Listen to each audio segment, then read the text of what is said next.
Keep all this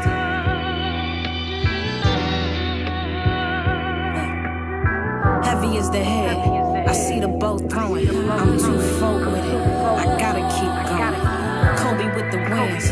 You niggas just Ginobili. You winning only cause of me. Let's keep the ball rolling. No disrespect, Slim. Where is your check, Slim?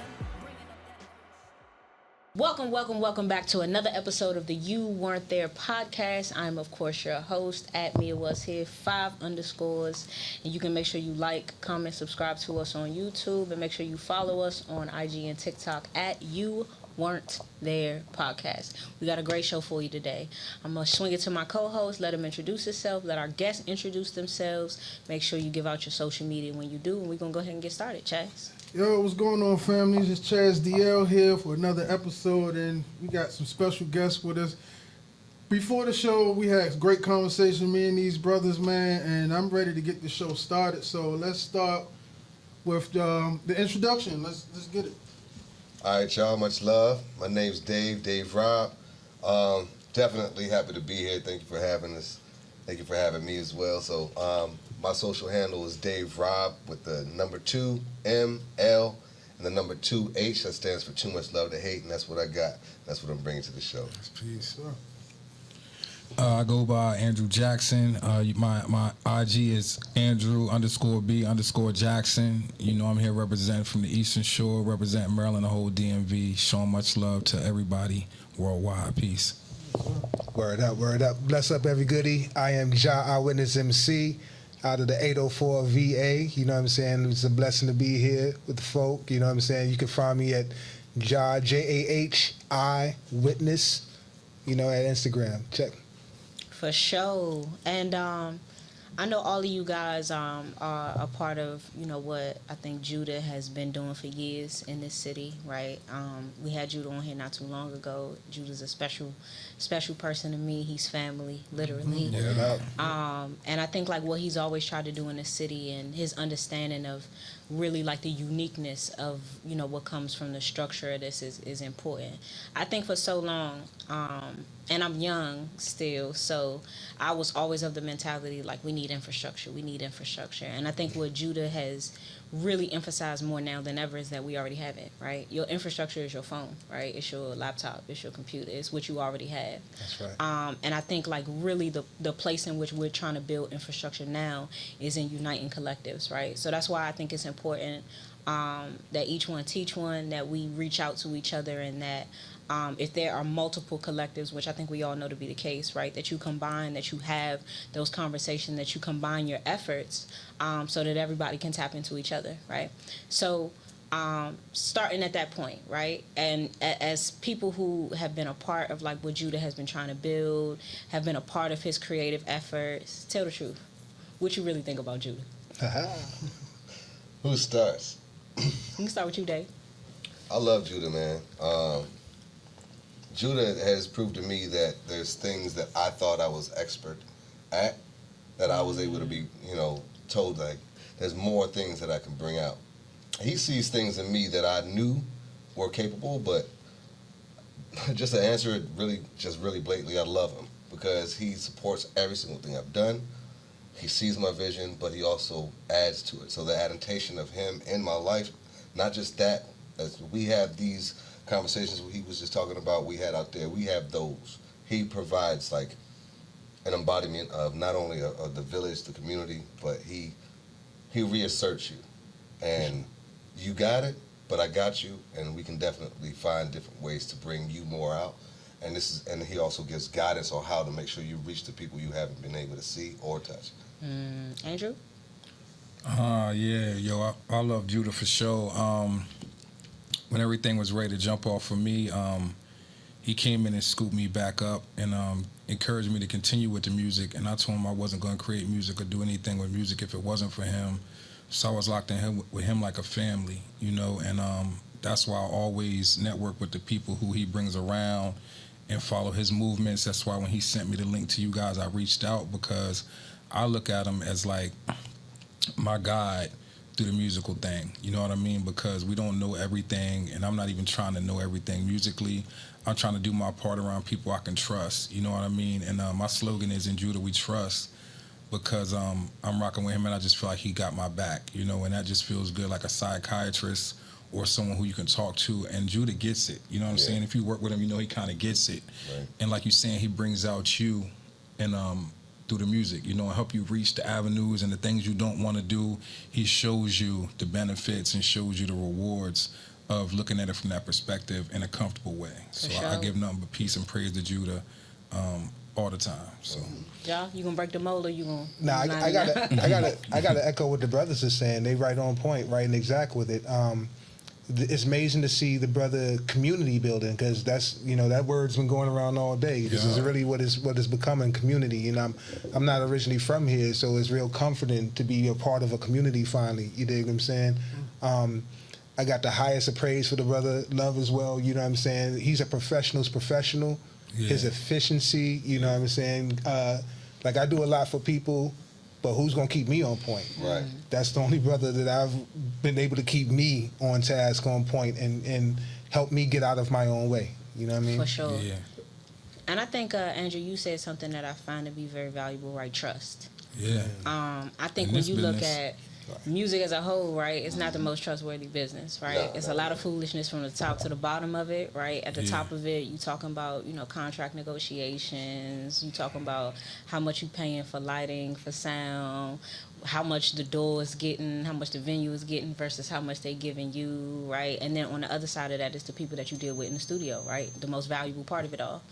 And I think, you know, having somebody around who can provide tutelage, but also somebody you could trust is important, right? Yeah. And it's rare, right? Yeah. For sure. And so I think it's important, you know, we give our community, and especially somebody who's been serving the community for so long, their flowers, and that we do emphasize, like, the value of trust, right? And I think why that is so important to musicians specifically is because, like, there's so much fear that somebody is going to take advantage of you. Because you've seen it happen, like, over the course of history in black music, right? I talk about it all the time, like New Edition, such a great example of, like, huge talent being taken advantage of from the very beginning of their careers. These are kids, right? For years, they toured #1 albums, #1 records, and didn't make a dime, right? So, like, I think, like, when we talk about trust, it's important because there is so much fear surrounding kind of the nature of the industry in and of itself, right? Why is that? Like, why is there, like, such importance with dealing with people you can trust based on, like, some of the fear that I think exists naturally within artists based on, you know, kind of some of the situations we've all seen? So maintaining the integrity of it, like trying to keep your balance. When someone takes advantage of you, especially at a young age or an ignorant side where you just don't have the information or the access to information, some people are so driven to just have success that they're willing to put their trust into whatever's coming at them first. Trust is the biggest thing in all relationships, not just music, but if you don't have trust in a friendship or a relationship, you don't have any type of certainty. So you're left without confidence. You can't move forward without having a foundation, and foundation is built off of trust. Trust. For sure. So when you have that in music, especially when you have something so dire, something so sacred that you produce from your soul, from a God-given entity, like you are giving this person or these persons or these groups something to be able to say, when I give this to you, this is me. Yeah. That's right. So if I can't trust you, then it stays here. But the fear of me giving you something in this false sense of trust, then I'm hurt, I'm damaged, and now I got to rebuild it. And now that's where it comes. Why don't we have trust? That's when the middle fingers start going up. Like, I'm going to do it on my own. I don't trust you. I'm going to bring my own people in. And even your own people could be people. Right. You know what I'm saying? So trust in all relationships, not just this one, but especially when you have artists that are writing artists, producing artists, whatever the case may be, you're spending your every given moment to produce something that's from the soul. Who are you going to give it to? You're not going to give it to someone you don't trust. For sure. Right. For sure. For sure. Andrew, what you thinking? Like I said, I had these investors, man, before COVID hit, and they was going to invest this money in me, like telling me all this good stuff. And like you said, it was my first taste of the industry. Because when the COVID came out, like the dude just backed out of all the business. And it was like, you know, I just seen all these lies they was telling, you know, and that's when Judah had reached out to me and was like, man, this is a dope track. One day hit me on Instagram and I was like, yeah, yo, I wish we could have worked together. And he was like, man, call me. Gave me his number and I reached out to him. Then he found out that they was like trying to just use me. You know what I'm saying? And it's like, it took me like 4 years before I started giving Judah what I would consider good music because my trust was damaged. It's like going out of a relationship and then jumping right to another one.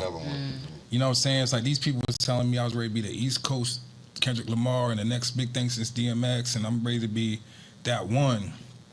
And it's like, nah, we ain't, you know what I mean, COVID, all that, don't worry about that. It's like, what? It's like you had $1 million lottery ticket. You know what I'm saying? It's like, yo, your ticket got lost. What? So when I got with Judah, I was like scared to give him good quality stuff at first because I'm like, nah, he might be gone in a couple months. Let's see if he gone. Let's see if he'll let me do what I want. I'm testing him. Let's see if he'll let me put it to the, like a new relationship. Let me see what I can get away with, but creatively, not nothing negative, but just see if I can build a trust. So I started finding out what he liked for me as an artist. I started listening to him more, and it was kind of like we glued over a 4-year period to where I even got a gift for y'all because Judah put in certain manhood elements in me to give gifts, to show respect to people who respect you, to be with your crew and to choose your events wisely, to choose your time wisely. Sure. You know what I'm saying? And to come to music events because I'm from the Eastern Shore, so we don't have this over there. So whenever I got a music event, I'm riding an hour and a half, 2 hours sometimes to be here where y'all quick, 13, 15 minutes. That's right. I got to hit the highway. So it took me a while to be able to be comfortable with Judah because of what I went through. Because to me, that was tragic. Being like, it's like you ready to get drafted. You know what I mean? Like, my life changed, yo. I was feeling the wave. I was feeling different. Right. You know what I mean? Like, if somebody, you building a house and you just seen the foundation, you seen the bigger they put the, you feel yourself inside the house. That's right. That's where I was at, bro. Right. I was inside the house and it's like, nah, all that COVID. So my first project, I was angry, putting out all this stuff, and it's like, I was rhyming the unorthodox, no beats. Right. I mean, no drums. You know what I'm saying? The drumless tracks. Right. And just talking more so than giving people what they wanted. And then when I got comfortable with Judah, I was like, now I can Now you can let it flow. Now I can let Stretch it flow. out. And that's what 8-hour sessions. Yeah. When I met Shaw, 8-hour sessions, Superfly 1 and 2, and Orange Couch is when I started showing Judah this is who I was. Right. But I had to act like I wasn't him to Right. gain the trust.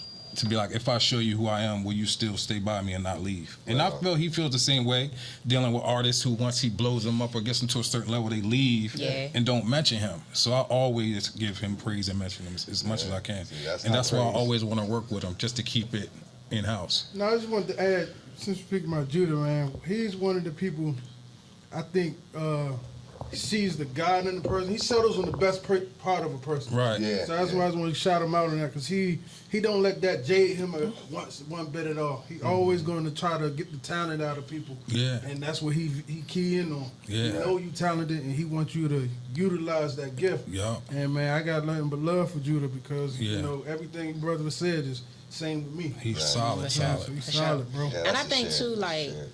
the reality is that with all of the, I think, ungrateful artists that have dealt with Judah over the years, he's amassed a lot of personal success. And I think like when you've like created success from nothing and you like have confidence in your ability and who you are as a person and what you have to offer the world, it allows you to like maneuver in spaces without being a dickhead. I really Right. do. Like, I think the reason why a lot of people treat other people so poorly, whether that's business, whether that's relationships, whether that's friendships, is because people are very insecure.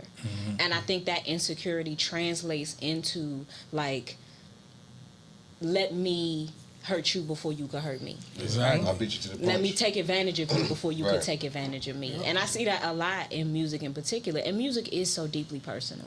It is you giving your heart and soul. Like, it's the best and worst moments in of your life culminated in a moment that becomes an album.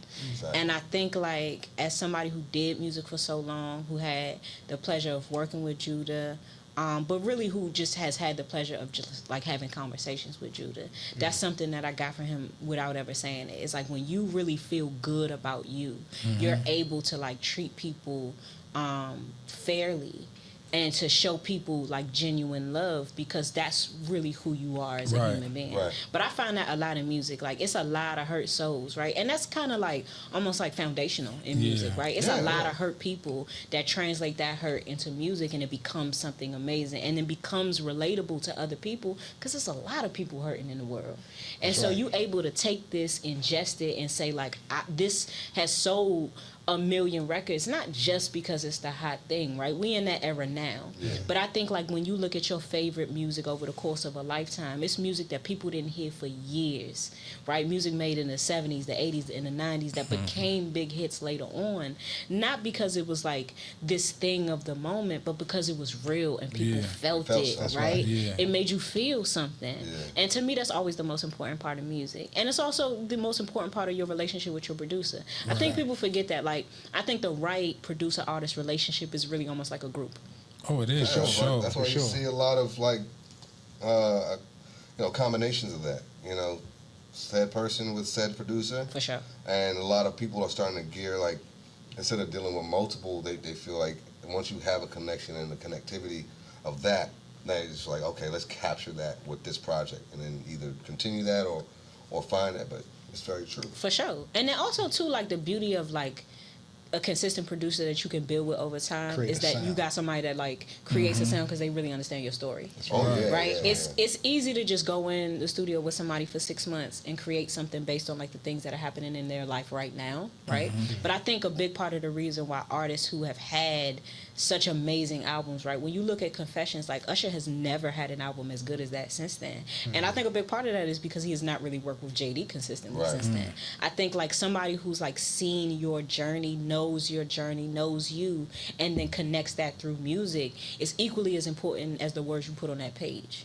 I think a lot of artists forget that, specifically young ones, right? You pulling beats off YouTube and you getting ideas from TikTok and you create this thing, and yeah, maybe it goes viral and maybe it's hot, but it's forgettable, right? So often artists that everybody knows and loves, right? Drake put out something recently, it came and it went. Shit, I never even Yeah. heard. You know what I'm of saying? Yeah. Like, it's That's not how worth it be. listening to his ass. And we're not gonna get into it, Here Chaz. we I know go how you with feel about Drake. that. We're not getting into it. We're not getting into Iceman and all that. But my point is that, like, I think there's a point in every artist's career where you make a decision. Like, what's most important to you? That people feel this, right? Mr. Morale, a GNX, right? A Mad City. Is it important that people feel this music, that you create something that has lasting power, or are you looking for something to happen for you right now? A lot of that type of music comes and goes. And I think now, especially like with the TikTok era, I know my nephew is 10. And so he only listens to songs for 15 seconds at a time, because that's how kids listen to music, right? They hear something on TikTok. If you go to a party with people under 30 and you play 2 minutes of that song, What they are we lose doing interest. here? They don't want to hear that. Yeah, You done it's played it much. too We were long. just Like, talking about that. people want like 15 seconds worth of goodness. So I think that really is what makes a Cole or a Kendrick or like a Rock Marciano or like a Benny or like, you know what I'm saying? I think that's what makes them special in this era. Like, nah, I want to hear the whole song, because I want to hear how the story develop over 2 to 3 verses. That's Right. right. Plus, that was That's right. the intention behind most great creators is, I'm taking you on a journey, not only lyrically, but also with this production is following me. Like, sure. it's a, we were talking about this earlier, we're creating an Exactly. environment that you can hear. That's Also, right. You know yeah, what I'm saying? And if you close your eyes, you can see it. yeah. I don't know about most people, because I don't deal with too many people that don't feel the same way about the creation aspect. But dude, like, you gotta see it to believe like what I'm about to write is going to paint that picture. I miss every song having a bridge.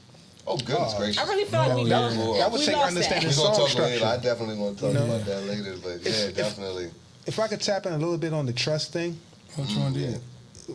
we're in a capitalistic society. For sure. You know what I'm saying? Now more than ever. And in this music industry, like I work heavy on the publishing administration side of things, making sure people can get their royalties, making sure people protect their intellectual property and can monetize, right? People make money off of people's ignorance. All of these platforms are pushing you in a way that content, no one's protecting anything anymore. You know, they don't understand where the royalties and stuff come from, you know what I'm saying? And it's not that they're not getting paid. You know what I'm saying? They're getting paid out. It's just people aren't collecting, and then they're putting black box royalties, and they're getting paid up to Drakes and Kendricks and everything like that. And advantages, you know, managers taking advantage of people, you know what I'm saying? Not really understanding business, you know?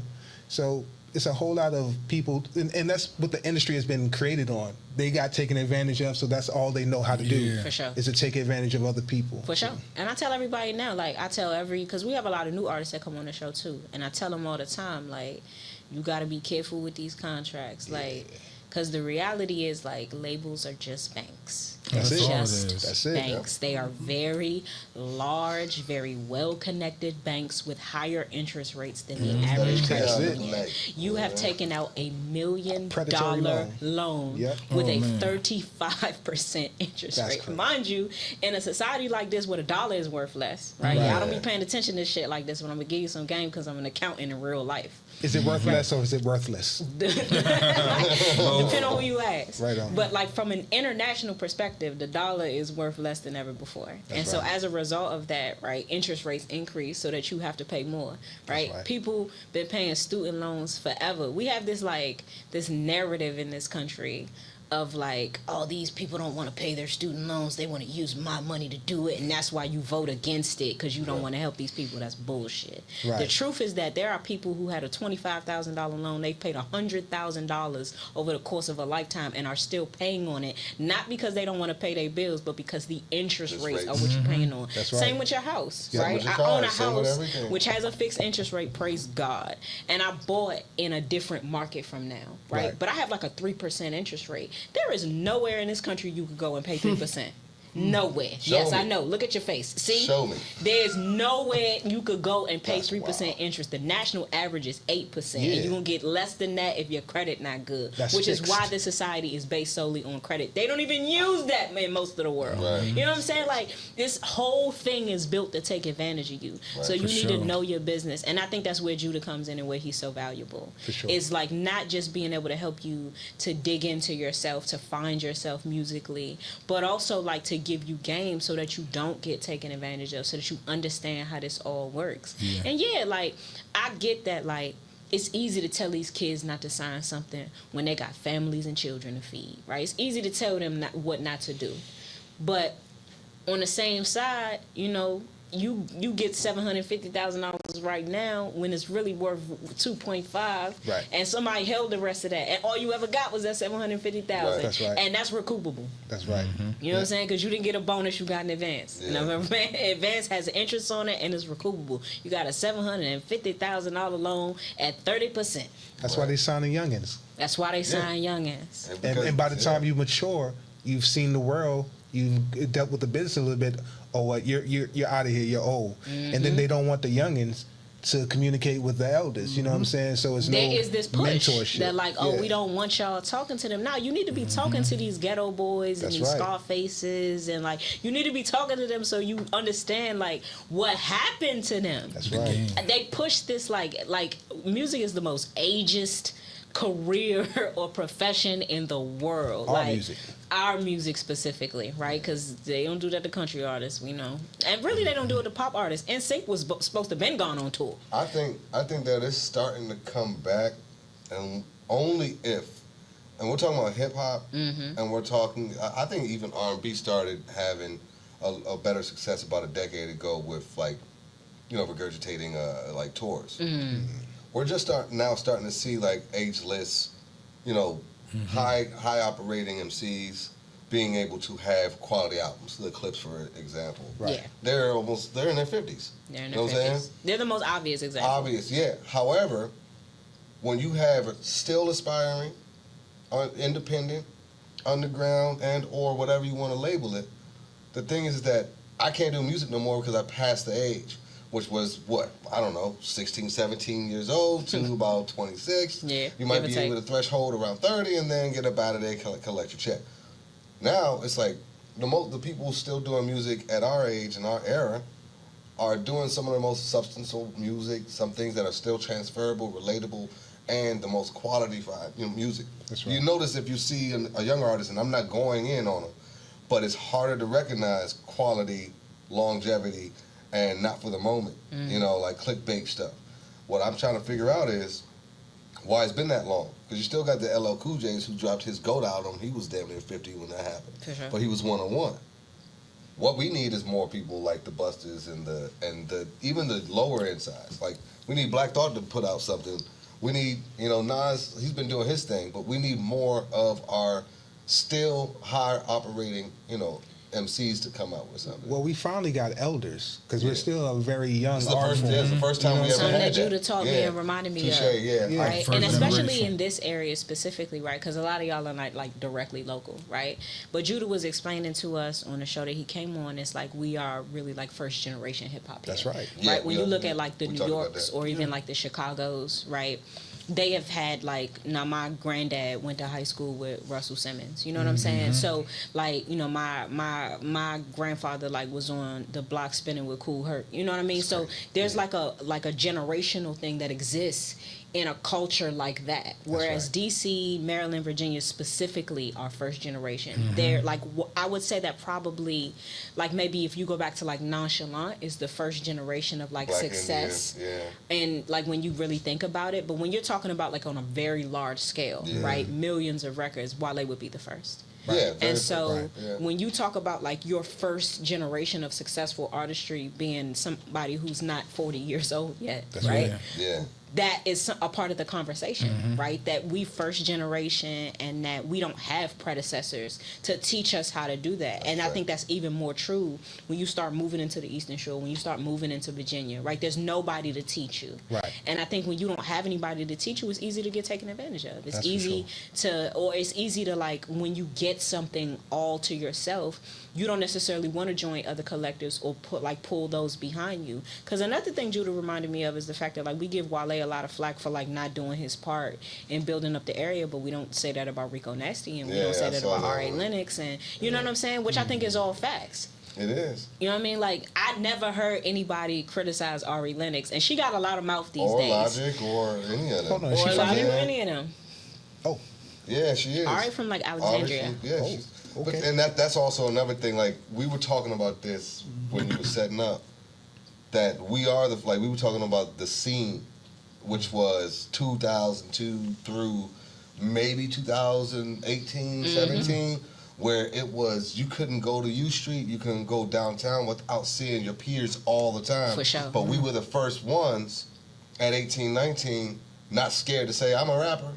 I'm an artist. And I'm we in this weren't just line the at scene Bar here. 9. We were the scene for like people that came from the Eastern Shore, like or people that came from Annapolis or from Baltimore. Like you had to come here to be seen as a new artist. That's right. So it wasn't just like the artists from this area specifically that were like flourishing during that time. It was the scene for everybody. It was the scene. That's right. It yeah. was your first taste of like open mics. Yep. And I was out here during that time. Like, yeah, I tell my baby this all the time, like 3-4 shows a week easy.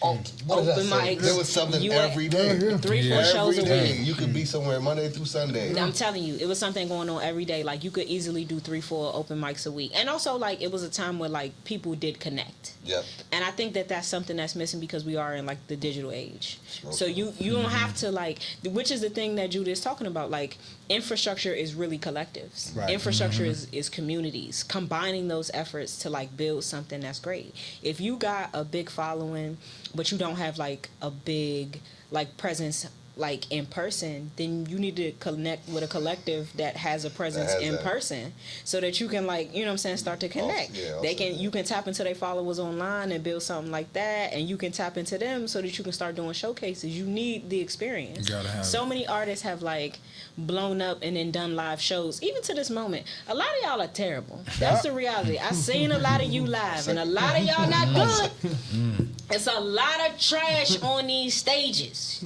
yeah. You need practice to be good at those things. You don't just go on tour and hold your balls and walk back and forth on that stage and think that you gave me a show. I'm not having it. Performing to your cell Rapping phone. off the same They track perform you to the just cell let me phone. hear. You like, ain't got no backing no- track. no You TV talking track, all over nothing. yourself. For sure, I don't yeah. know if it's you or if it's the music, you ain't in shape, you huffing and puffing, you putting your mic out. Shout out to you, DJ Khaled. You putting your mic out, making other people say the words, they don't know them, you looking crazy. Like, I'm telling you, like, when I used to do shows on U Street, and especially because so often, like, there as always in hip hop specifically, there are very few women in the space. And I think there were less than ever. It was only J Mills, Yep. Rod MC. Rod the MC. I think like I was coming up in the Shelly the MC era, Shelly right? was She there. was the big competition, if you will, though it ain't no competition. It was no very offense, few. Shelly. Like you can name them on like less than two. Yeah, like it wasn't many. And I Yeah. think like what I did every show, I made a point to do this every show, cut the music a cappella. Right. So that you know Right. like I'm the girl in the room. Yeah. Like That's right. if you in here, male or female, you got something, but you not this. Right. And I think like the point of that is to like there was artistry, right? Because I'm Yeah. like right in between, right? So like of this era of like Wale and Drake and Kendrick, right? They my age. But also of this era of like like I grew up on LL Cool J and Spice One, and that's what my brothers was listening to. You know, the people that I looked up to, that I thought were cool, that I admired, they listening to LL and Spice One and Easy, and it's like you're in between all of these eras. I think that's why that particular like time period in music really flourished the way that it did, because there were artists who were like in their early teens, early 20s, and so you're in this in between of like you know who Kool Herc is. And It was introduction. Yeah, it like, was like history. you was right in the middle of it all. You Yeah. got slid the jump. So know you what I'm saying? understood the history of hip hop music to And the understand new like stuff. where it started at them turntables. You understood the history of like the LLs and the that came before. You a Jay-Z fan, but really like you growing up on Cole and Kendrick and Cudi, because these are the guys that are your age. And so like seeing all of that, I think it impacted like our understanding of music. And so seeing it now, it's like almost scary. I tell Yeah. Chaz this all the time, man. It disappoint me that Kai don't know no music. I think that's my problem. And no, it's not his responsibility to understand the history of music. But yes, it is your responsibility. You cannot have a voice that loud and that big and a presence that big and not understand like the power of it and why it's important to tell the truth. Right. And the truth is that just because a nigga 48 don't mean he ain't got it. Bars. Dog, they Now probably- smoking most of these Hey, dudes. Slim, No, like, you and your you're not master my fingers. favorite rapper, but yeah, for sure. There's so many old schoolers, and not even old schoolers. Not old, dog. Like, Yeah. dog. Like when you think They're still young. about like longevity in music, think about jazz. Yeah. Think about a conductor of an orchestra and what they've done. Think about all of these things, like rock and roll to funk. Like these things last. Why is hip hop that way? Because we're not old enough. We just got there. Yo, Buddy Guy got the #1 album in the country right now. Word. The blues Look at musician Buddy Guy just turned 89? From Sinners. Yeah. Maybe that's helped. You know what I'm saying? For But, sure it helped. You But know, still, for yeah, sure it it definitely did. But it's still him. he's using his master It's phase. still him. Yeah. And the For sure. aspect I see of it as that we got to see it, like you're saying, hip hop at its infancy to a degree, and we grew with it, so we cherish it so much more. Like, why would we not be invested when we invested so much time? We grew with it. Yeah. Versus people just coming in and it's a fad to them. You know what I mean? It was a fad to me when I was young too. But what makes us good is that we still did it. We still continue to cook. We still continue to work. And that's why now we elite, although we'll be a new face. So you're like, man, where'd he come from? Now, I've been here the whole time, but I wasn't in the forefront. Remember, we used to dictate what hip hop was? Oh, yeah, Now for the sure. corporations Word is up, trying to right tell us on. what hip hop Telling you. is. You know what I'm Who's saying? like- And I feel like I have such an issue with the fact that black music is the only industry where you don't need to know your history. There is no major fashion house from Yves Saint Laurent to Louis Vuitton. There is no major fashion house you could walk into, because that was Ye's problem. That was why he never was able to get his foot in the door. Not necessarily his understanding, but like his lack of understanding of the class that it needs to represent those entities. No, it's not because you black. We're going to let Virgil do it. Right. It's that you don't understand that your acknowledgement of the history behind something also dictates behavior. Right. Because then it becomes disrespectful. And see, Like Go ahead, brother. Go ahead, brother Islam. Go ahead, go ahead. Come on, brother. Throw your Quran monkey wrench in, and I want to hear. Throw it in there. No, I mean, I agree. I don't disagree. But But it is a but. Because again, everything has to be transformed and new. It Right. just do. Everything's been poisoned and tainted to the point so everything got to get off the table. We got to start from scratch again. Yeah. And so he just said, the number one player is someone What a guy. that's frequency now. Yeah. So I don't at this point I don't need the youngest to know the hip hop that's going on now per se. No. It would be nice to know from back in the day, but that's a long time for them from when it was pure. for sure. If you getting them to learn their history, most of it was tainted and poisoned. So it has to kind of be Most of it. from the Cobb generation, what they was growing up to was what 2010 Yeah. music. Right. Yeah. So it wasn't really. That was really some of the most toxic music it was becoming, right? Because the pure form was in the 90s, like when, Yeah. and that was when they started to inject the gangster music. But we was That was storytelling, though. storytelling, For sure. you know what I'm saying? But now, 2010ish, corporations had a Yeah. And it was headlock. more So now it was more storytelling party becomes music. commercialization. Yeah, You know and what's also, so and also like copycat type of thing. Like during that time, that's a crazy observation because 2010 is when like all of that Molly and X and that started. That's to right. thrown in. Partying. The partying. Like we went through our party stage too, which was like 3 to 7. Just speaking my age, but From the pusher to the user. but when we were 90s, growing up, early 2000s, it was, I've got to sell this to make ends meet. It wasn't, I'm going to use this to have a good time.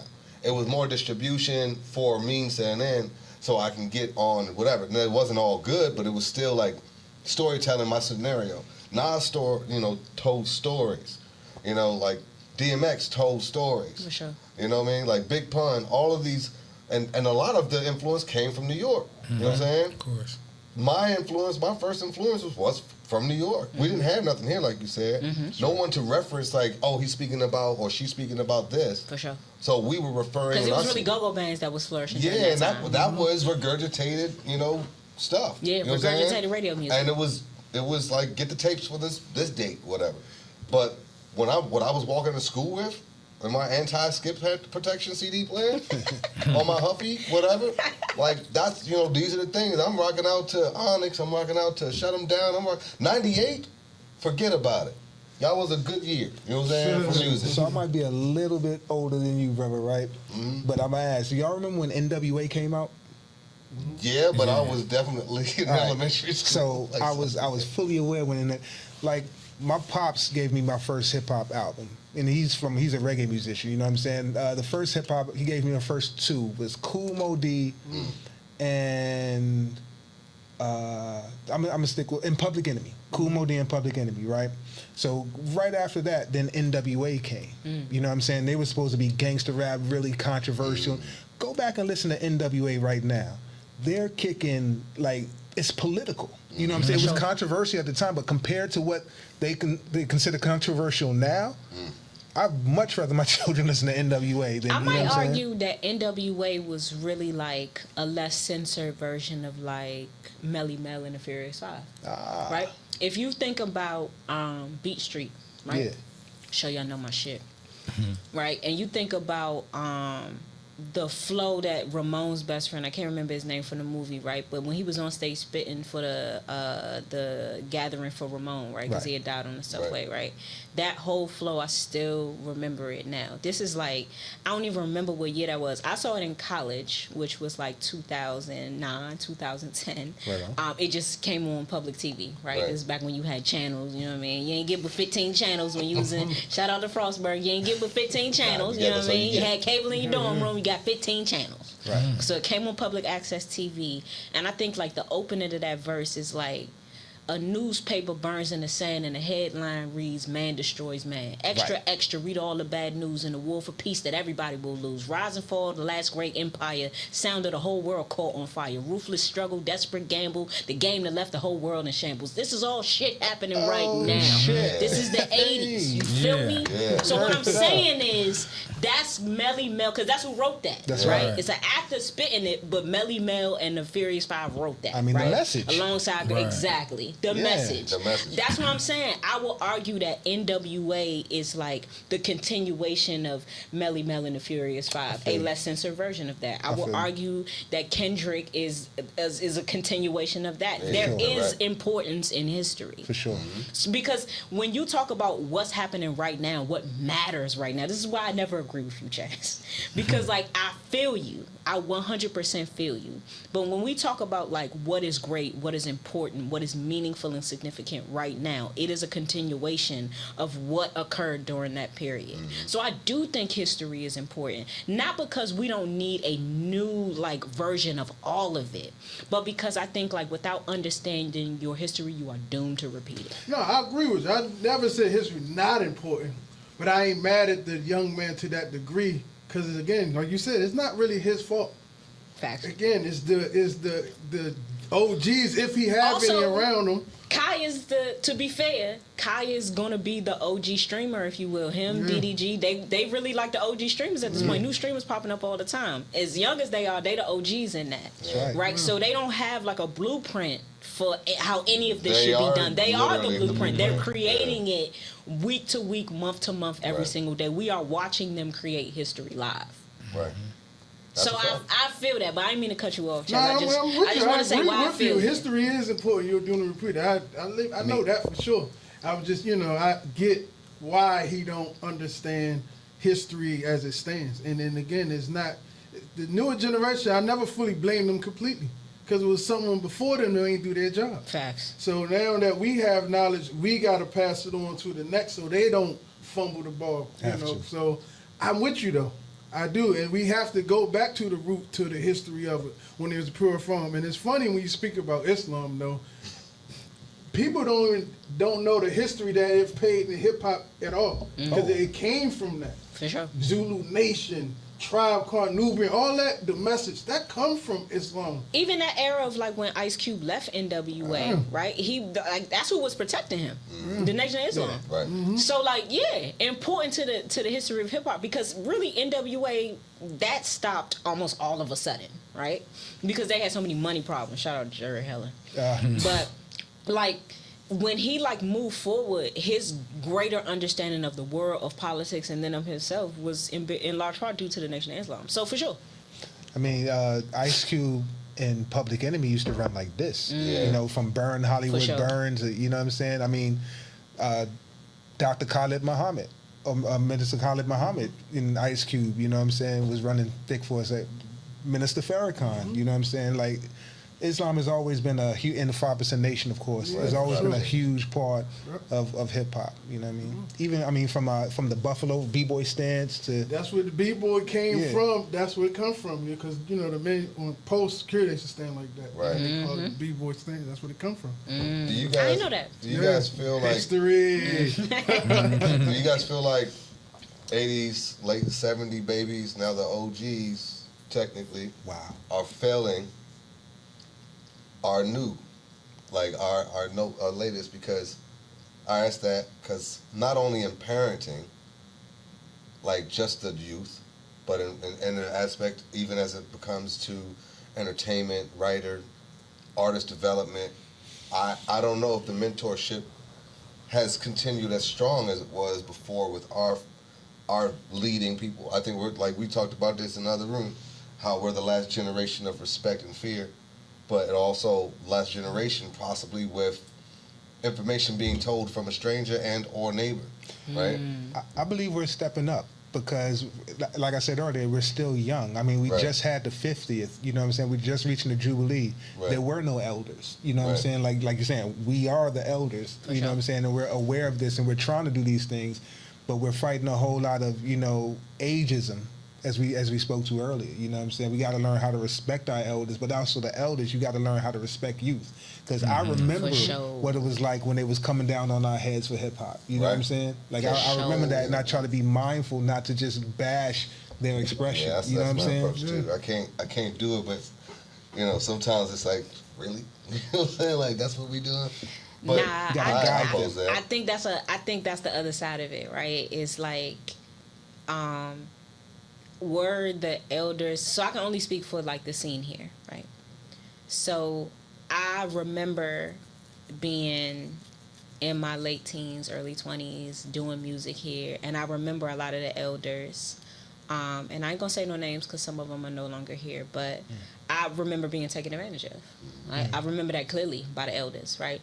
Selling information that they could have just told us to Google, right? Because they knew that we were ignorant and we didn't know. Right. Or not being transparent about the kind of information that they were going to offer, and it's like, nah, I could have looked this up myself. Or like offering showcases, and I never forget this, and I ain't gonna get too deep because she already don't like me, but I remember there was a showcase sponsored specifically by Will Rap for Food, which I think is now defunct, where they had a showcase. They had maybe like 75, 100 artists audition. Every artist paid, let's say like $50, $75 or whatever it was to audition. And then the night of the showcase, there was one artist chosen, and then there were like 4 or 5 slots given to Visto, to Kingpin Slim, to Fats the Big Fella. Like, all of that happened, and that's no like fault of like any of the artists who were put on that stage, but it is the fault of the people who sponsored that event. Right. You made 100 people, 100 kids. Right? We was kids. I remember those days. You made 100 kids pay money to audition for a show that you put one of us on, and then made us bring people out to it, so we fill in the seats, and then you gave most of the slots to artists who are already developed and on at that point in time. That, to me, is a perfect example of what the nature of the city looked like at that point. Yeah. And I think that's why there is like this disconnect between a lot of artists and like what the collectives could be with combined efforts, because you tried to do that at one point. We tried to do that at one point, and the people who were in control of being able to combine those efforts, who had the money, who had the infrastructure, who took the meetings, and who had the ability to help, they took advantage of us. Key word, what did we say earlier? Yeah. Trust. Right, full circle. We didn't have that with a lot of folks. You know what I mean? We learned like, to distrust a lot from. I think that's like what my generation of musician learned, right? Yeah. Kids who was out here like, 2012 to like, 2000, like maybe 18, 19. I think what we learned was mistrust. Yeah. Like, you gotta, like, you find your collective, you do what you need to do with your collective, you make that happen on your own, you start going to other cities, you build name, reputation, and do shows in those other cities. Like, I think that's maybe the best thing that came out of that era was like independence. No, but it wasn't trust. It wasn't trust. It was learn how to build your own residencies. Even in that time, I stopped going out to those open mics and said, I'm going to go and talk to the owner. I'm going to put on for myself. Start getting my bands together. And don't get me wrong. Like I said, back then, there was 3-4 shows a week. So there were tons of opportunities for you to do an open mic. Shout out to Added Influence and what he was doing at Pure Lounge at that point in time. Really just giving artists opportunity to show what they was worth. Yeah. And I think because like everybody did kind of have their own audience at that point, you were able to like, pack a house. Yeah. So that was necessary then, what you said. What? Because it built independence. For sure. And now we're moving in the era where independence is king now. So, and then with DC area, it was always that mentality. We was always in the background. A lot of folks from DC, whatever industry, creative industry, was always moving in the background. Whether they are some exec somewhere, just somewhere at a desk, always in the background. Even from my comedians, all independent thought. So it was necessary to go through that. Like you said, we becoming the OGs now. Now we have an independent mindset. Now what we're going to do with it moving forward, because we got that experience to give to the next generation to do for self, and that it was necessary for it to happen. There's a double edge to that too, though, right? Because DC will never be, or right now currently not in Atlanta, and camaraderie and collectiveness. And what we wanted to do from 2002 to 2018 was create an infrastructure like we can have where not just trust, but like a community of, we all stand behind this artist or this group or whatever. Being that did help us for this time, it also makes the city more divided and individualized. So now you still are like What functions could you hold when nobody's gonna be like, yo, I'm gonna go see. I'm not even performing tonight, but I'm gonna come see you. I'm gonna come see him, just because I stand behind him. Right. He can go. He can represent like he's further up. But to change this point, I gotta put that on the OGs, right? Because and I'm gonna tell you why. Because I think that there are a lot of executives that have come from this city. Kevin Lyles is from here. Yep. You know what I'm saying? Like Kenny Burns is from here, Kenny. right? And so I think that there are a lot of high-level executives who could create not the infrastructure, because I don't think that's necessary at this point, but maybe the opportunity from artists from this area to, like, who do not already have a base, to be able to do showcases where they're successful and not being taken advantage of, to build trust in that way. Because we had that too when I was like doing shows. Like, there was a point in time where you could do shows at the Fillmore, right? So you're doing shows at the same place that Larry June doing them now, Benny doing them now, Cole was doing them then. You had the opportunity to get on the stage. Now, yeah, we was being taken advantage of a little bit. We selling most of the tickets. We getting 15%, you know what I'm saying? Even though we packing the house, we selling the tickets, which means that all my people who frequenting the bar, we don't get a piece of the bar. You get a percentage of the door. I'm supposed to get the whole door. These people can't see me, baby. I had to get used to that. 'Cause I'm from somewhere else, you know what I'm saying? And I'm from VA, and I don't want to say we didn't have a scene, but we had to create the scene. You know what I'm saying? We always looked up here, it's like, man, y'all got everything. You know, so for us, like, why isn't it popping like that? So for me coming in, I had to learn business, because that's just going from college to college. That's just how we had to roll. Like, For sure. the split I used to get 80% of the door, or oh man, what was that split back in the day? But it's nowhere near like paying to play and stuff. Like, when I got here, like, pay to play for what? Oh, yeah. I'm telling you. People were desperate too. They'll pay. Wow. And people will pay it. People still paying it. Like, it's still happening. Maybe on a smaller scale, but it's still happening. I think the difference now is, like, the youngins now is less of a physical scene. It still happens. But I know that there was, like a summer event, like a summer jam type, like a DC summer jam type event last summer in Waldorf that flopped.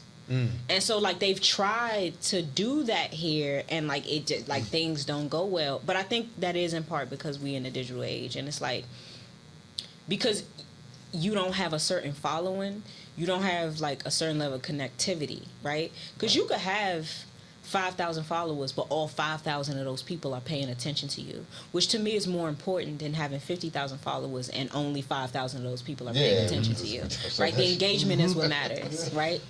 So, and I think, like, I'm learning that now, like, with the podcast more than anything, is, like, appreciating the who as opposed to, like, the volume overall, right? Shout out to John Wall for following you. Weren't there, man. You know what I mean? Like, shout out to Brad Bill for retweeting us this week. But, like, you know, I'm learning to focus on, like, the impact as opposed to, like, what the numbers look like overall.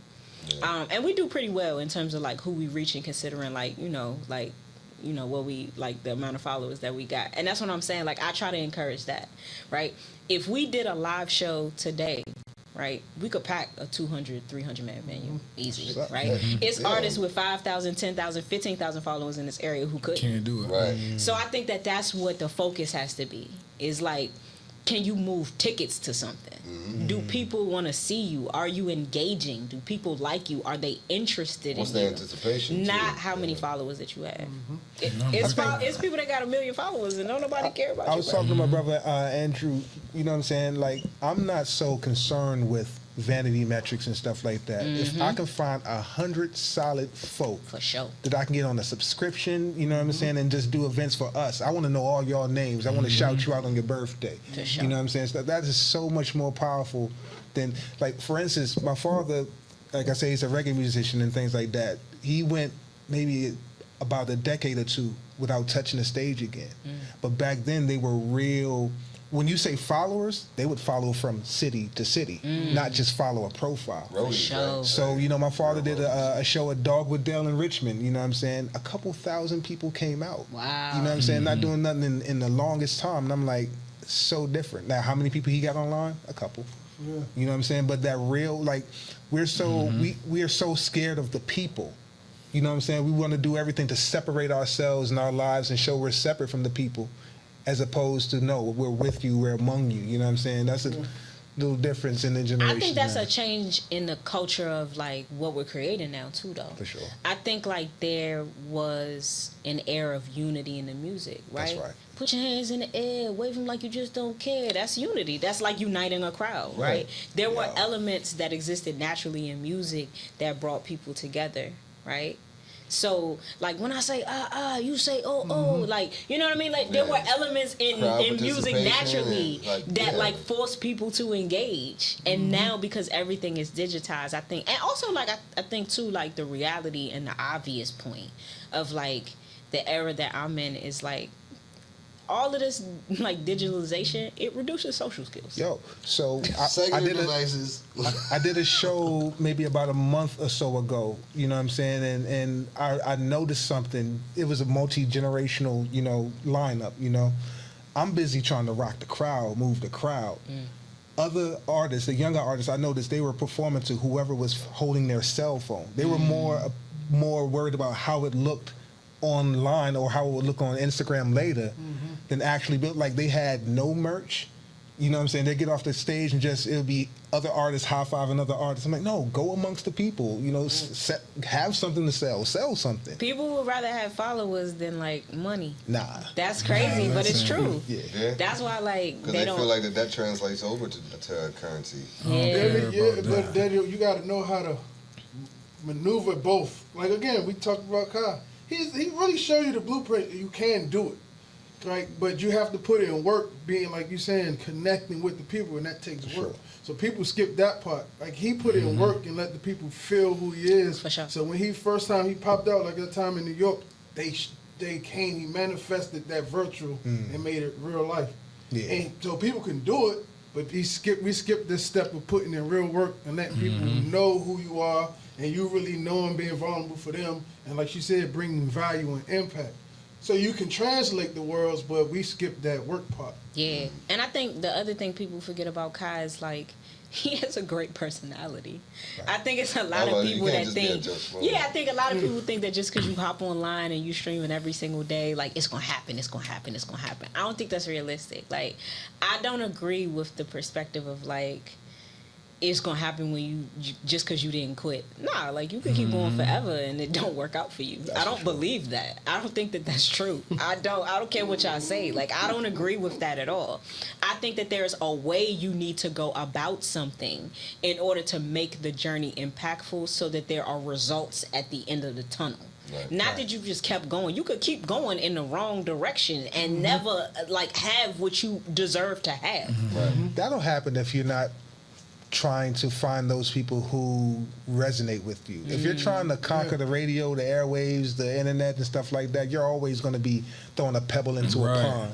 You know what I'm saying? I'd rather throw a pebble into that little thing right there. I get a much bigger splash and a much bigger impact. Yeah, just a tribe. You know finding your tribe. Like, because people if you try to hit the masses, that's not, especially when you have a direct audience, you just need to focus on that. Ten fans make 10 man. You know what I'm saying? Because there's more people than you even can imagine that are waiting for you, waiting for that, or accompanied of that. You know what I'm saying? So, like, it's like, if you're trying to just hit everyone, everybody, like what we say, everybody can't go, right? Yeah.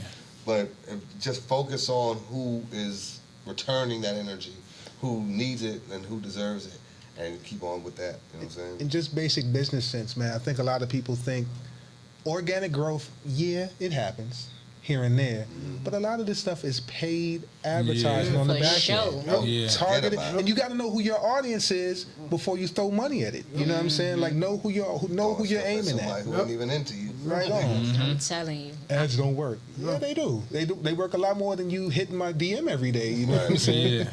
So, yeah. I think that social media just destroyed it, like y'all saying, with the likes and the followers. For sure. Because when I was coming up, man, you ain't even see the artist, like, until the album came out, or his first video or her first video. Like, you would hear him for like 6 months, and you picturing somebody in your head, and you see him like, oh, that's what he look like. Oh, snap. It's the mystique. Yeah, it's like, oh, snap, yo. That's why they know bigger than life. Y'all ain't even know she was white. Y'all ain't even know. That's right. Y'all didn't know. Surprise. Y'all heard that Squid Biz and thought you was listening. You wasn't listening to Brandy, folks. But Andrew, like, she's like Taylor Swift. It's like the mystique got lost because you Yeah. have so much access. You can see someone whenever you want to. You just gotta. That's why when you see me on Instagram, yo, I'm just smoking so much bud. They're like, this guy's gotta be just a pothead. He's a burnout. You know what I'm saying? But when you talk to me, like, nah, that's an intelligent brother, yo. sure. He deep. He know what's going on. But I look at social media like, yo, if this is a joke, like, don't get me wrong, like, this right here is one thing I'm gonna get him as a gift. Like, this is a Rock Marciano joint. But I had like Dick Gregory like my artwork, Spike Lee like my artwork. You know what I mean? Like powerful players in the game who are black people who I idolize and look up to. And it's like, to me, like you saying, that was powerful because I didn't need 50,000 likes. I just needed that one person who I drew to say, damn, King, that's amazing. You don't need 50,000. That's it. I just needed the I need that right one. Right one. person who I was aiming at. That's right. Because I ain't aiming for followers. I'm aiming to please that one person who like, yo, I admire what you do. Look what I made for you. And Cormega, I drew an image of him and he liked this. So it's like the respect given out and coming back is priceless. And instead of having 10 million followers, like you saying, you can't sell 100 copies of something. It don't mean nothing. So I much never rather- chased in that. I'd much rather have impact than have a hit. Yeah. Touche. You know what I mean? The hit can be one. Right.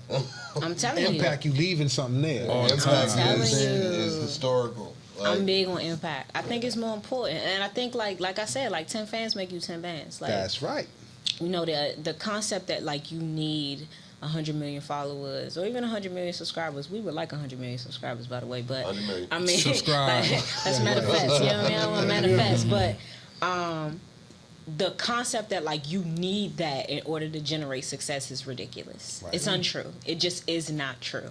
I mean, you can look at the successful people who've done it, and not all of them are cool. Like you saying, it's a couple who you like. All right, I see what he did, but it's a couple of them who done got it off of me, where you was the butt of a joke, and now you got millions of people looking yeah, at on the you. wrong side, yeah.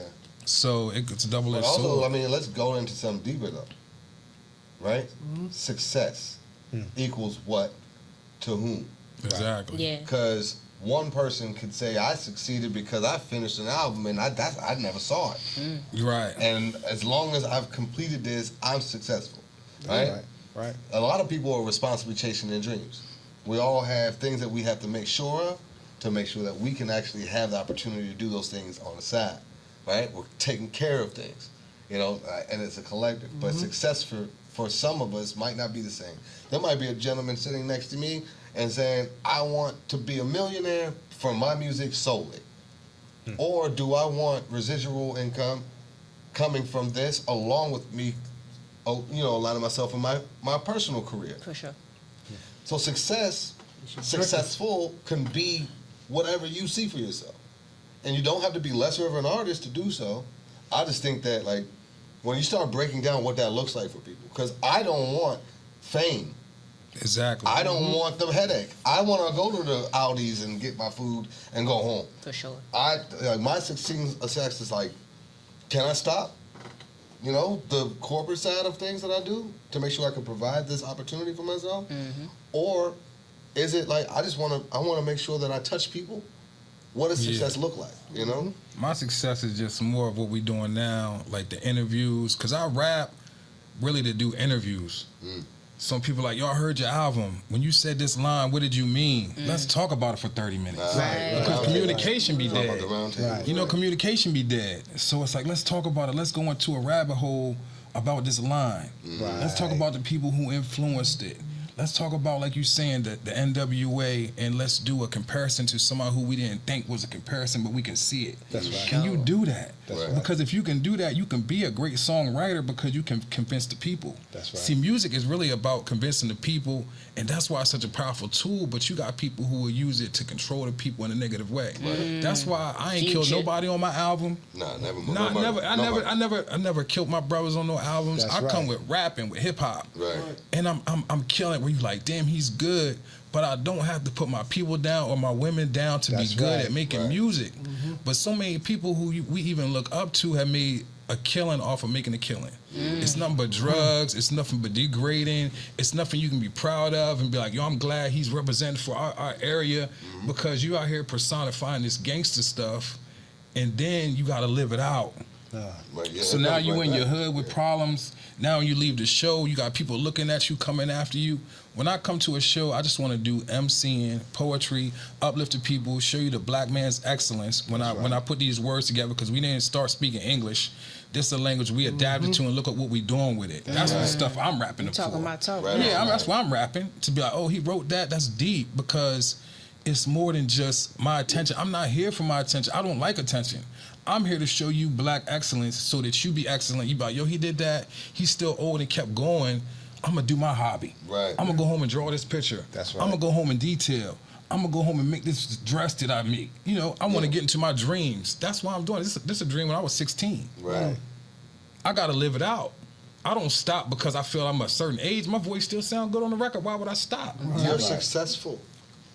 And, your And that's what my success- success is. Being here, working with him. When I do a project, I say, you know, nobody bought my last project, but it led me to my next producer to do a next album.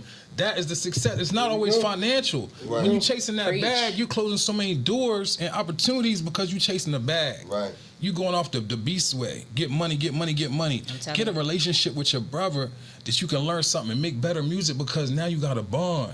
He opened up to you, you opened up to him. Now y'all done made something to open the whole world up. That's right. And also remember, like, your voice is your voice. That's right. So, and I tell this story all the time. I went from like music to like commercials and voiceovers. My That's voice what is we my were saying. voice. Exactly. Like the tool is powerful It no can be matter used where so I many apply ways. it to, right? Right. A drill gonna cut through a wall. It's gonna cut through a table. It's gonna cut through what I said cut through. That's So right. like my voice is the drill. Like I could use it wherever I want to use it, and it's gonna cut through. Yeah. So for me, like I want artists, especially the new artists, to really like listen to that, hear that, and ingest it. Like your voice is your tool, and you can use it in a lot of different ways. Don't let these people box you in Right. and tell you like you gotta do this, you gotta talk about this, That's it right. has to look like this in order for you to feel good about yourself.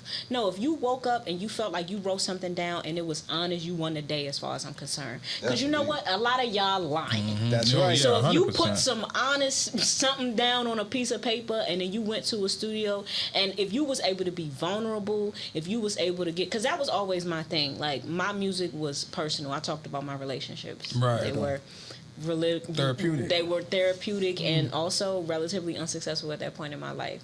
And I needed a way to talk about them so that I didn't bottle them up and go crazy. right. Yeah. Right? Yeah, This I'm with you trauma on that. is happening to me, Gotta release. and I need a release for this. And then, oh, okay, a couple people relate to it. I never forget. This is a true story. A hand of God. I was in a strip club one time. I used to really like the strip club. No homo. And a young lady was dancing in that club, and she recognized me from what used to be Rose's Deja Vu from Right, 8th Street, right. which was where I did my first like couple of showcases. Shout out to A-Quest for making that happen. And sure enough, she was like, yo, is your name Mia? I was like, yeah. And she was like, I really like your music. I was like, yo, strippers like my music? Now, if you let these people tell you, based on the music that I was making, it's no way strippers was listening to that. But she, like, really made me remember, no, these are just women first. Yeah, that's right. And Yeah. women are going through relationship problems. Yeah. They Strippers are having women. issues with they dude. They having issues with they ex. They got feelings on the inside. They don't know how to process it. They don't know how to deal with it. There are words and feelings associated with it, and they don't have anywhere to put it. And somehow they managed to identify with this college graduate who going through hell with these regular broke niggas, because that's what y'all was. So I really genuinely like, it gave me like a whole new perspective, because one, that's clearly was not my intended target audience at that point in time, but it's a reminder that people are just Resonated. people. Yeah. Yeah. You gotta Can be I- alone at point. Can I, at some can I point. say this? I don't know if I'm speaking for my brothers, but my success does not require your validation. Oh, yeah, exactly. Right on. Not at all. You know what I'm saying? Copy that, brother. That's the start and end of that statement. Clock that Yeah. T. No, that's a I fact. always make music for myself because, like she's saying, it's a way to release the therapy. I make some music in my worst, darkest times. I make great music, and in my happiest times, I'm gonna make music. For sure. But you gotta have that trust, because to me, it's like making a baby. It's like a marriage. If I'm like, yo, we're gonna make an album, it's like we joining into a unity of greatness, and we both want things to go a certain way. And even though we can't see the end result, we're still walking to a dark place to see some light at the end and be happy with a product that we both made together. Word up. So it takes a lot of trust, and it takes a lot of chemistry. And also a lot of respect, because some people just run up on you, want to work with you, but they might not even tell you that they like your music. You know what I'm saying? They might be like, yo, I heard Orange Couch. Right. You know what I mean? I want to work with you. It's like, before I came to this podcast, I watched the episode with Judah. I'm not just going to walk into something. I said they got artwork on the wall. Do your research. I'm going to do a little knowledge, and then I'm going to see if this is what it is. You know, you don't just go into it. But now, like you say, people chasing the dollar, people chasing the image, Nah, for people sure. chasing wanting to be seen. Yo, I don't care about being seen. I care more so that you like the music.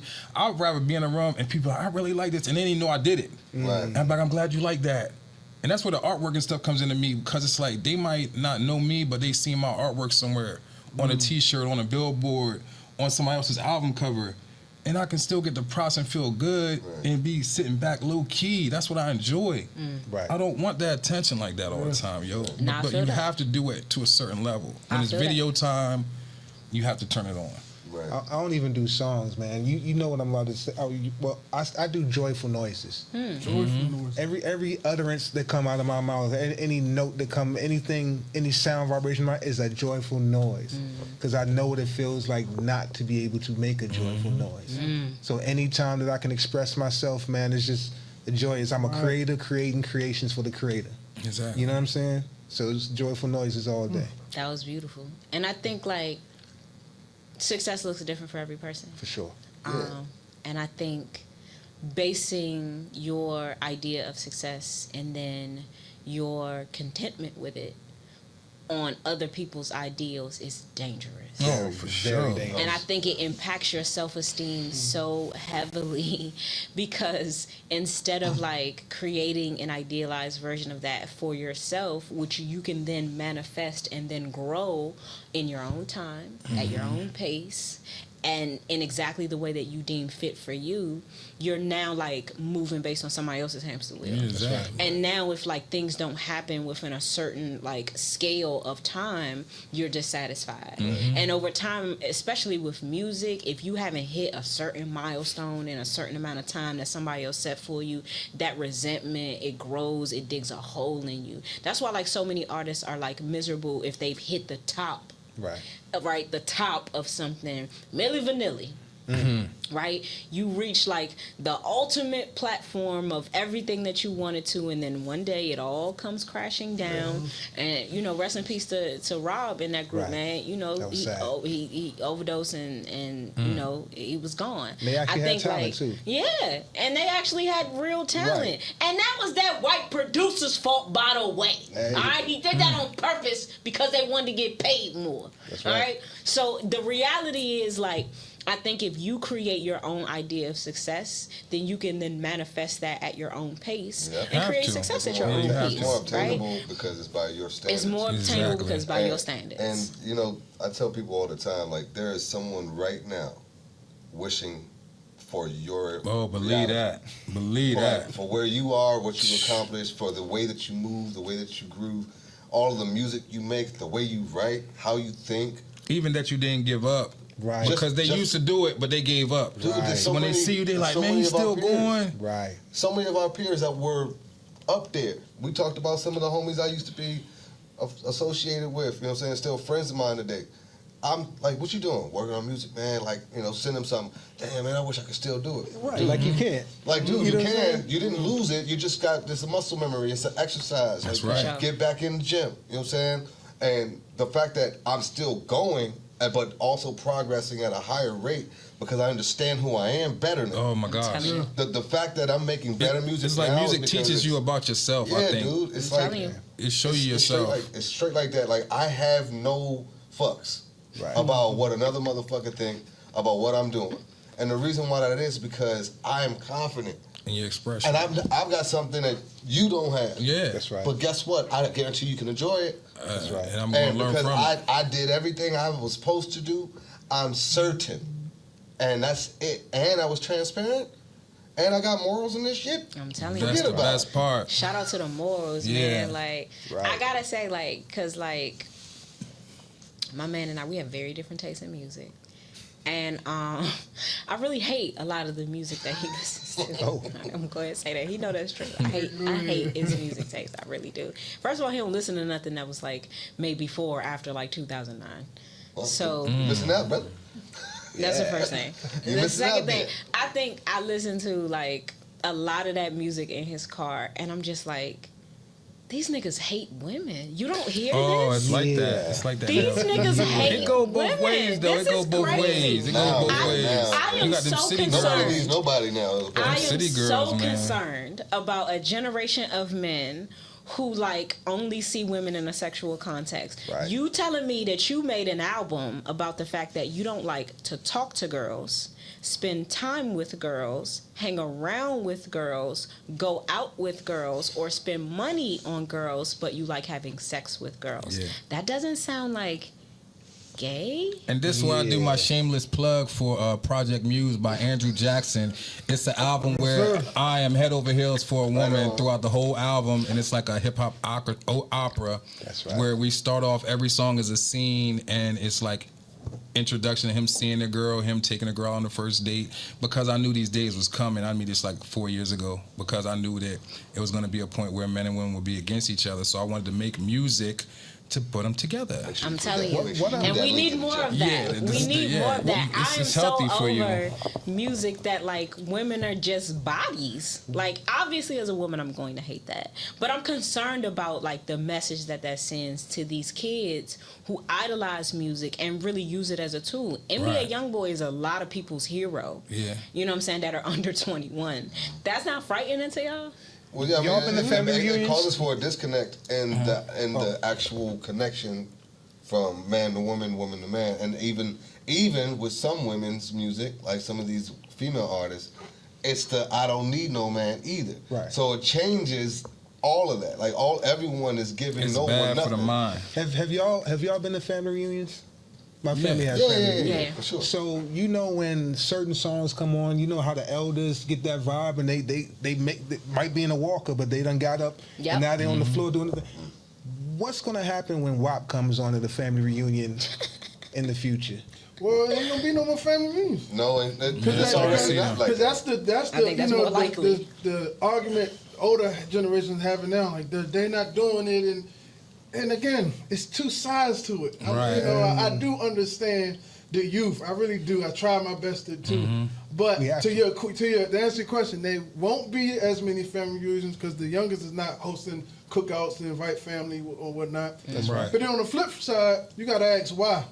Because they used to go to family reunions as a youngin', and most families, they used to hear families talk about each other and do this and that.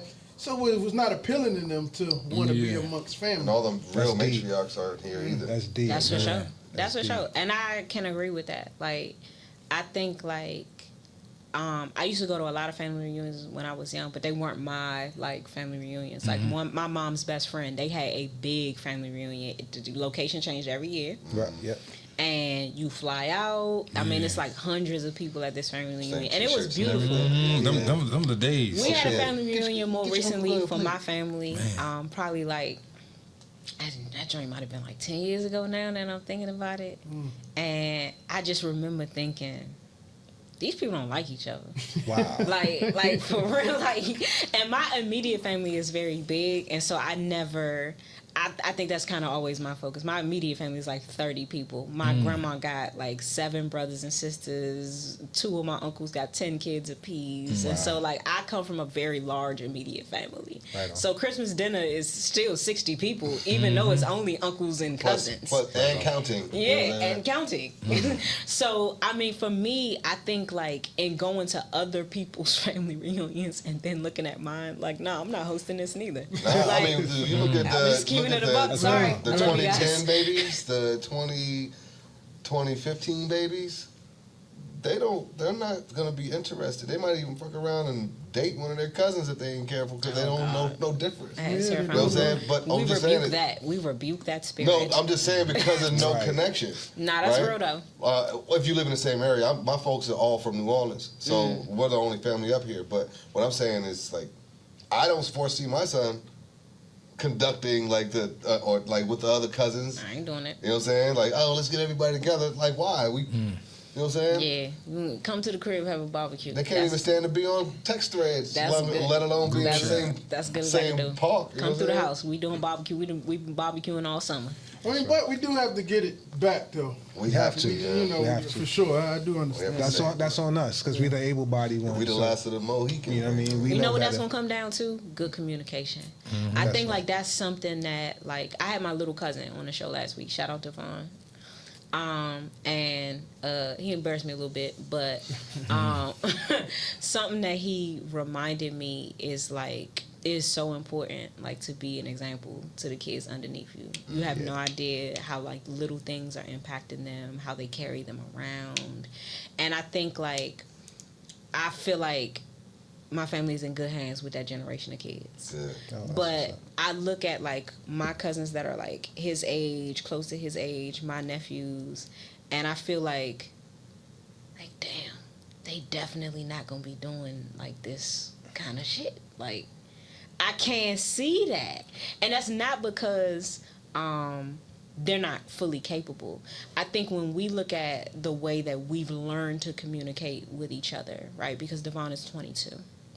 Right, so a decade or so in age gap, we've learned to communicate. I think it's important to communicate with the boys. I think it's important that they know who they are. I think it's important that they learn, that they grow, that they have somebody to talk to.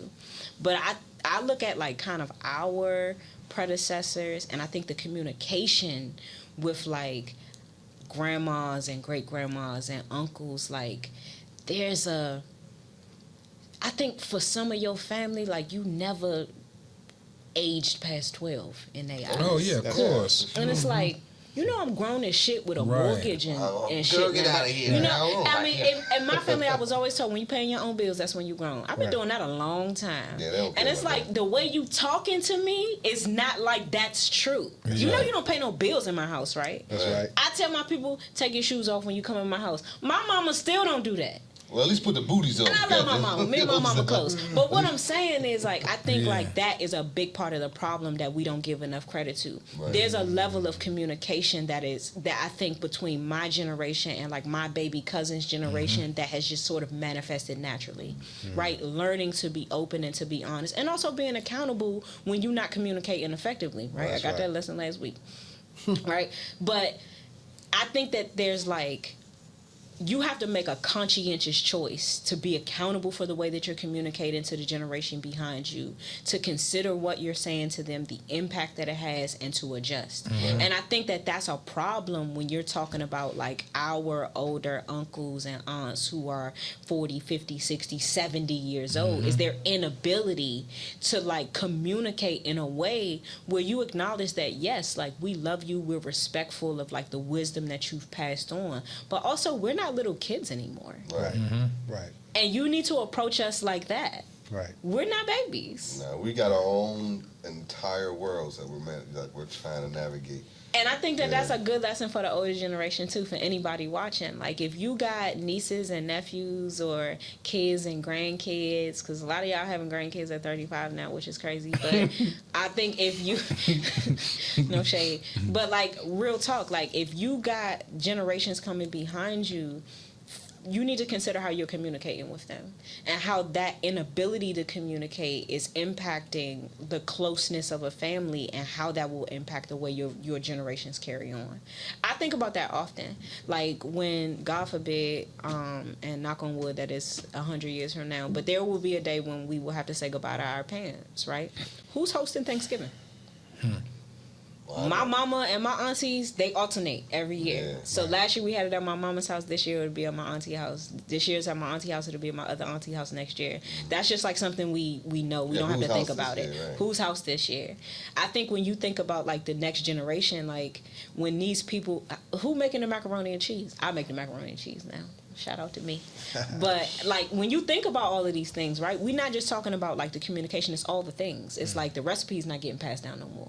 Do you know how to make your mom's sweet potato pie? Who's even pulling up? Do you know how to Like, make your auntie's mac and cheese? You know how to make them greens? It's the little things. Yeah. Right. Y'all not even communicating recipes, let alone the trauma that they endured in their youth that will impact why they don't like talking to you. Or why they don't want to sit at this family dinner for longer than a couple of hours. Yeah. Kids now, they come to their family house for a couple hours and then they go hang with their friends the rest of the night. Yeah. Why is that?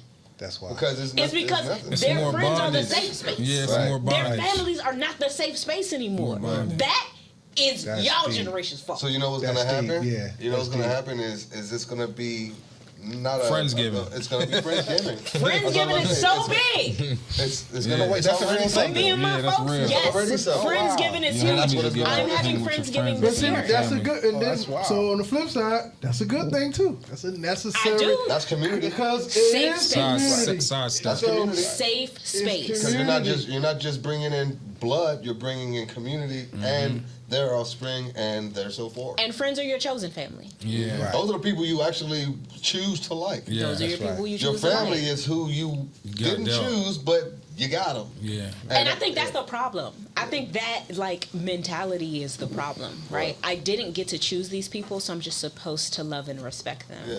right? But you disrespect me every Christmas. That's wild. I don't play it. Now I don't deal with that because I tell you, I don't care. My family know don't talk to me crazy. I ain't playing. I ain't with none of that because I am grown as hell. There's some family members But- you would not befriend Yeah. if they. I think like your family is very like unaware of that. There are family members, there are uncles who are completely unoblivious to that. And let's get into it, right? There's some weird uncles and some weird aunties in this family who've been looking at them girls crazy for years. Y'all didn't say nothing and y'all still letting them come to Thanksgiving and Christmas dinner every year. So you have not created a safe space for these kids and they not kids no more. They grown now. Right. So no, they're not comfortable being around a weird uncle who holds you just a little bit too long and look Hey, at you baby just girl. a little bit crazy. If you wasn't my niece, what the fuck did you just say to me? Why would you That's say that? crazy. That's Say it too again. I crazy. did. Yeah. Double dog. I'm telling you, like, that is a real thing, Yeah, I that's think, in too our much. community specifically. We like to act like this pedophilia that is becoming a federal issue is only in communities outside of our own. Oh, But you yeah. got a weird Oh, uncle, yeah. a weird cousin who been looking at these girls crazy for years, and he's still allowed to come to every family dinner like ain't nothing wrong. Don't let the kids be alone with Andre in the room. No. How about not have You Andre have here not at all? successfully created safe spaces You're for these right. young boys and these young girls, and now you wondering that now that they in their 30s, why they don't want to be around all of this. Yeah. Right. That's why. Because they got trauma. You need to, that- and you that don't want to never- talk about it because well, I don't want to talk about this. We ain't been talking about it. It's 20 years in now. So Right. now I'm having Friendsgiving. Right. Yeah. I'd rather That be is trust. real. That's wild. Trust. Trust. That's the word of the The day. I guess theme that's of the day. theme of the Yeah. day. It is imperative to build trust on every level Any and all relationships either flourish or fail because of trust. Yeah. because of trust and communication. And if you Right. haven't done the part of building trust and establishing communication to create safe spaces, whether those be friends, family, or industry related relationships, you cannot fault people for not wanting to be involved. Right. True sound. That's real on every level. Here. I'm telling you. Now we're going to switch gears a little bit. You know what I'm saying? Man, that we was- didn't got deep on them. You know what That I'm was saying? deep. I mean, Another We motherfucker. didn't gave him the heavy. You know what I'm saying? We didn't gave him the heavy. So we're going to switch gears a This is little always bit. tough for me. It's a segment called Flip the Script. But speaking of y'all, bro, we kind of thinking alike. Yeah. You know, so I mean, I'm kind of think I might know y'all answers, but Right on. let's try it and let's see how y'all feel, and then give your answer a little brief. Why you know? All right, Let's try it. I got it. Let's rate it 1 through 10. right, let's get it. All right, bet. Would you rather be respected as someone who earned everything through their own hustle, or be known as someone who succeeded by building strong relationships and helping others succeed too? Where do we start, from the left or right? Let's start with y'all. Could you repeat that? Yes, sir.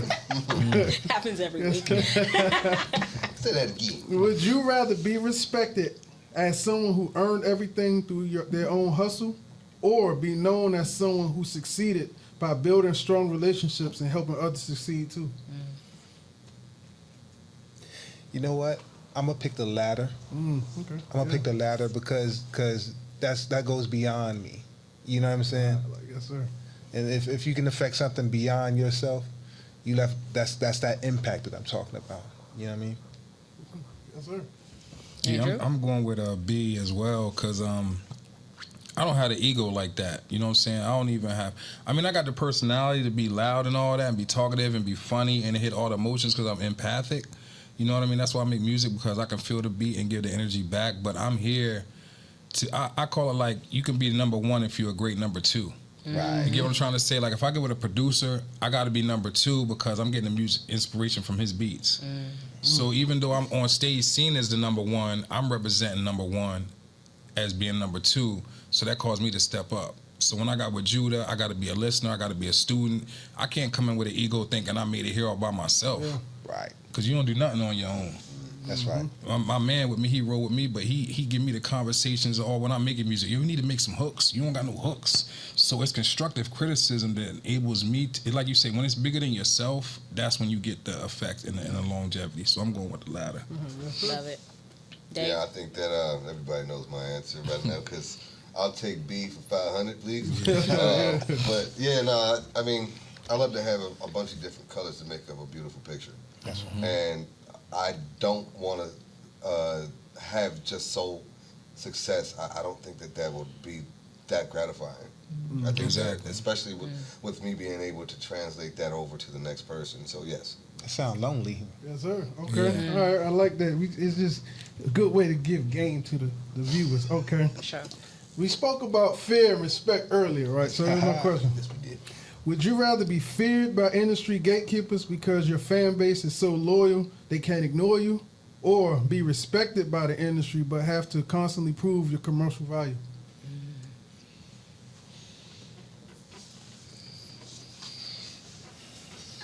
I know my answer.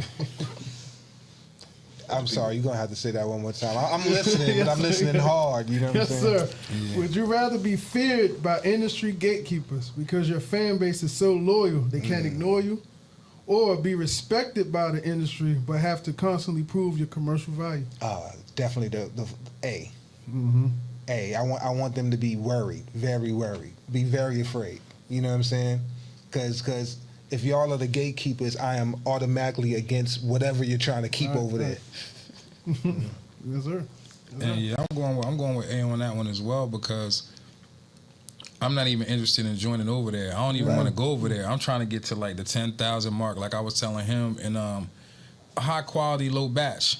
You know what I mean? That's my thing. Because everything not for everybody. Right. I don't listen to every artist. I'm not gonna sit here and act like I listen to artist music because I don't listen. I listen to oldies. I listen to beat tapes. I'm listening to the last project I made so I can better myself. I listen to Rock Marcy's joint. I played Ghostface joint recently, but I played the clips because Judah asked me did I hear it. So I do give consideration when people bring me stuff, but I'm usually in my own world. That's just me personally. So when I make something, it's from my heart to a select few. I'm not looking to keep up with a status quo. That's why I don't do the IG thing like that. That's why when you weren't there, how you were saying that a lot of people don't have that number, but they got the skill. So that's why I said this sounds just like me. So that's why I'm here, because I'm rooting for the underdog. That's right. I make my thing to be a rare gem. I don't make it for to be everywhere. Because when I was coming up, Jordans first came out. Now you buying remixes. Right. I had the Jordan 6 when I was in 4th grade. See what I'm saying? So we done already seen that already. But it keep Damn. reselling. Wait, what? Yeah. When I was in 4th grade, that's when they came out. That's when Jordan had them on. I had them when Jordan had them on. Yeah, That's the era I'm from. They were built different too. Yeah, they was different Nah, that's real. materials. You gotta remember, we saw him all the way up until the Wizards. You know what I'm saying? So So I'm just saying, when it comes to, I'm not chasing no limelight. I'm just chasing being a good person to work with. I'm chasing the culture that I come up with, paying respect to the music that I love, and just being with the people at all times. Because when I'm in the ground or when I'm going to the essence, I'll be remembered in memories. Right. That's it. We're here to make history. Right. So it's all about if you're making good history or you making something fast. Amen. Because you gotta live with that. right. Yes, sir. Dave? I think if I'm interpreting the question right, I'd rather the fear. That means that I could do what the fuck I want. That's right. Because I don't need you. You can fear me and want me. That don't mean I'm going that way. Not at all. If I have that much power, I can stay independent, and I can make you fear me continuously, because I'm gonna make my own way. what I'm saying? I'm gonna make my own bridge, my own ecosystem with that shit. You know what I'm Sure. saying? And like Sonny told us in Bronx too, fear lasts longer than love. That's Yeah. right. Last one. All right, bring it Yeah, on. last one. Would you rather be known for never compromising your artistic vision, or for being smart enough to adapt while still maintaining your core identity? Oh, I heard that one. That's an easy A. Yeah. Yeah. Yes, sir. Yes, sir. Easy. I mean, it got to come from me. It got to be an expression of me. I can't express anything for anybody else. You know what I'm saying? It got to be the eyes vision. Like I said, creator creating creations for the creator. You know what I mean? Not for popularity, not for the masses. You know what I'm saying? Specifically that joyful noise. Yes, sir. I'm going with it in the aspect of I'm creating for me, but I'm also playing number two. So I gotta stay open to the ideas of people like Judah, who like, you should work with this person. I got this artist who might be good on this, because if I'm coming in solely off my creative thing, I might be blindsided by this how I see the vision and lock in. That's right. So I don't want to be mastered at one area and be not trying to hear anything. Right. So I'm gonna humble myself to work with people and listen to ideas, because that to me is a good artist. Even the experience, if it's negative, you can grow from it. So I'm gonna listen and I'm gonna humble myself to work with somebody. I'm never gonna be cocky. I'm never gonna be too big. I'm never gonna think I'm great. I personally always think I gotta do better. Right. That's the artist curse. I gotta do better. I gotta do better. So I'm gonna humble myself and listen to their creative ideas and inputs, because they got longevity and they've been in the game longer than me sometimes, and they know certain sounds and certain things that I'm not looking at it from that perspective. Right. Yeah. You know, so Okay. Yes, sir. Yes, sir. This is an easy one for me because I am a chameleon. You know, I am multiple different aspects of adaptation. So I love collaboration. I love different perspectives, because I don't tell myself or present one facet of myself. That's where the comfort came from, confidence came from me learning more over the years of my own, me getting more seasoned rather, right? I love the fact that you don't know what the hell I'm going to do next. Am I going to sing? Am I going to rap? Am I going to do poetry? Am I going to be anything? Am I going to do pop, funk, whatever? I love it. So yes, B is the answer for me, because I just love different takes on myself, because I keep my identity. Yes, sir. I like that. Yes, sir. Respect. We done. I'm just kind of. oh, he wanted to see one that. All right, so I reached out to Rock, and Rock was doing the Marcialago album, and I'm a digital artist, so I was like, yo, I'm a fan of yours. I want to draw your album cover. I got this idea. I want to do you like Haile Selassie. And he's like, this is a dope idea. Blah, blah, blah. But I smoke so much bud, I end up dropping the ball. And another person drew the album cover for Rock Marcialago. But 2 years later, I came back and I was able to complete the piece, and he put on some T-shirts. But I wanted to give y'all one of the prints that I made. It's only 3 in the world.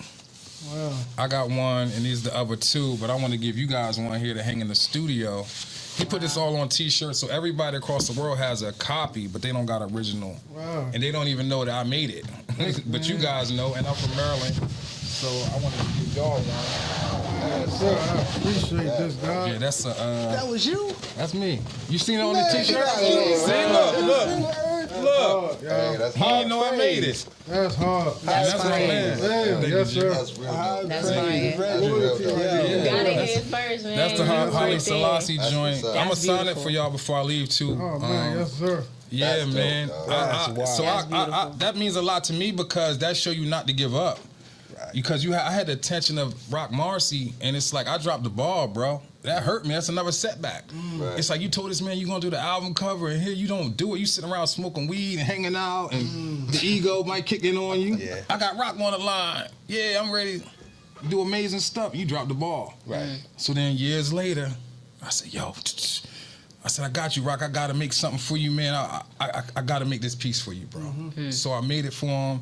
He put on some T-shirts, you know what I mean? It went out across the world. That's crazy. But that's number 2 of the yes, prints sir, that I have. man. That's why he's seen it. He's like, yo, you Crazy. made that? Appreciate you guys. Oh, you already know. Nah, for sure. You already Yes, sir. know. And he's one of those ones who I looked up to as an innovator.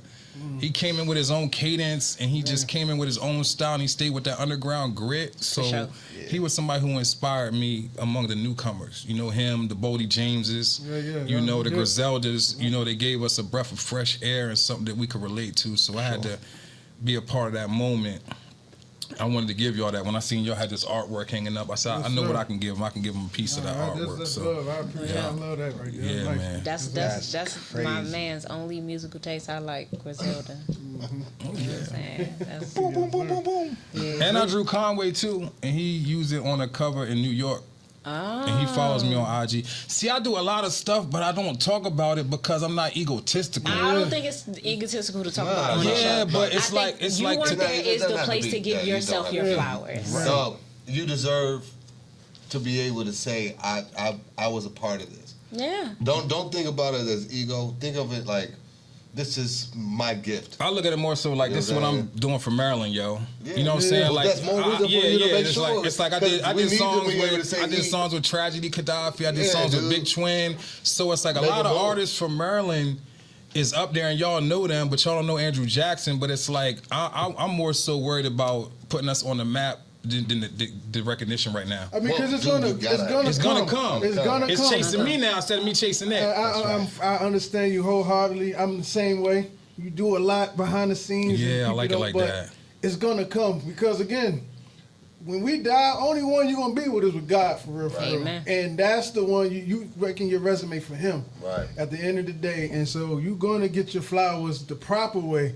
Right. And not the validation of people, because sometimes them claps are false. Yeah. right. Jealousy, you know Yeah, what I'm saying? all that. So that you being how you are, keeping you humble and grounded is why you keep pushing the culture forward and impacting, because you like that. Yeah. So yeah, you're gonna get your blessings for I sure. appreciate Nah, that. for G. I sure. appreciate that. But I Always- think, always like- make sure you rap though. You know what I'm Yeah. saying? For Yeah. sure. I got a big issue with that. That's why I give thanks for Judah, because Judah always inspires me and lets me know it's okay. Yeah. Because he's like, why you ain't, when he first met me, I never forget, he's like, why you ain't this? I was like, I was in the streets dealing with drugs and stuff. And I was like, Judah, people hate on me when I'm just trying to be great. I just want us to be good. And people hate on that. Right. People hate intelligence, so I got to come around and crack jokes. I can't have a conversation how we having with everybody. Yeah. Talking about respect and fear. Right. It's going to turn to a joke, or they not level there mentally, so they got to go to deflect to something else. People gonna hate on everything though. Not And it's facts. hard. People gonna hate on everything, even the things you can't. And I had to even grow a, into a that. beautiful baby though hate on that. You know, Yeah. look at the blouse. You know, but dude, just know when you pick your tribe, that's your. That And that's why I like being around y'all. You know Because what I'm when I saying? seen y'all, I was like, oh, this my peoples. You know what I'm saying? It's okay to shine because I want my man to do great. I want my man to do great. So when I see my family, it's like, yo, what you got going on great? I'm not hating on him. To be like, why he doing that? It's like, yo, it's good. It's good for, I feel like I'm on his team. Right. I'm sure. definitely gonna sing your praises, brother. You know what I'm saying? Oh, man, you know we locked in. Sure. We locked in, bro. Right on. Sure. And I And I appreciate think, it. like, that's what we're trying to do here. Like, that's our impact on the world. Is that, we do it without politics. We do it without picking favorites. We do it whether or not we're fans of the artistry. Now, I will say, I did have a chance to sit down and listen to, like, each one of you guys, including the project that you sent me, Andrew. Yeah, it's And- dropping tonight, midnight. Satori, shameless plug. That's For sure. right. Well, Ain't Well, by the shaded. time you get this, it's out. For That's sure. right. And make sure y'all go get that. Yes, sir. But I mean, that's ultimately our goal here, is to give artists that we believe in their efforts, we believe in their grind, we believe in what they're trying to do, and whether or not we're fans of it is not relevant. So honestly, I had listened to that album, but I didn't give you any feedback on it because I don't want feedback, positive or negative, to impact like your position on the show. Oh, yeah, for right? sure. So I never do that, right? Yeah, I she listen didn't to get my feedback yet on my audio book. You know what I'm saying? And you know what I'm saying? And because I don't want him to because I don't want him to feel like, oh, I loved it, which I did. And like, if I start talking about it and now you feel like I'm only doing that because you're sitting right here. Like, I prefer, and really genuine. like the real thing. And I think what makes us unique and special is just genuine conversation. Yeah, for sure. Right? Yeah. We sit here with you, we listen to you, we practice active listening every week, and we want to hear what you have to say, and we have a conversation based on it, right? I gave you like we're going to talk about success in your journey, right? No questions. I never send out questions because it allows you to can your answers. And I actually gave something a little different to Chaz about what I thought like the direction was going to be, and we have not hit that today. So, We started the show. which I'm you know, happy. Yeah. So, you know, I think like what we offer the world is a peek into what real artistry looks like coming from this area. People who are trying, people who are gifted, people who love what they do, and we want to talk about it.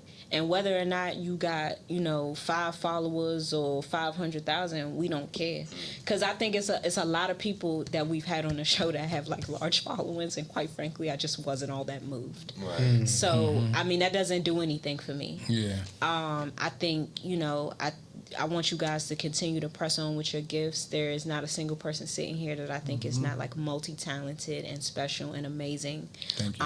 And that's why you sitting here. You know what I'm saying? Give thanks and And praise. we careful about how we put these things together. As far as like who we putting in the room together, because the reality is that not everybody appreciates everybody's gifts, and you do got haters that sit in these seats. We done had a couple people we done featured on here who was hating on us, and that's all right. Well, that's You know what I'm wild. saying? It's all love regardless, and we still got love for you with your hating ass. But, you know, at the end of the day, man, it's really just about genuine conversation with genuine people, and we're going to keep that going week to week. And with that being said, we're going to get up out of here. Peace. I am, of Yes. course, your host, at Mia Was Here. Make sure you follow us on IG and TikTok. Just because we don't care about it don't mean we don't care about it.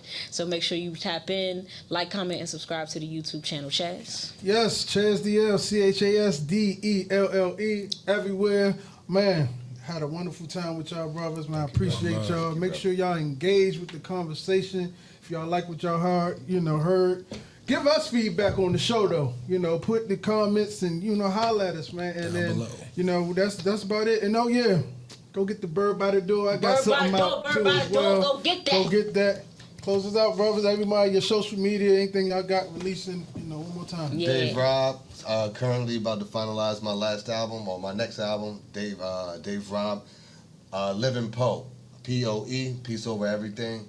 Working with the collective with Judah and Authentic. My social media handle is Dave Robb, the number 2ML2H. Too much love to hate.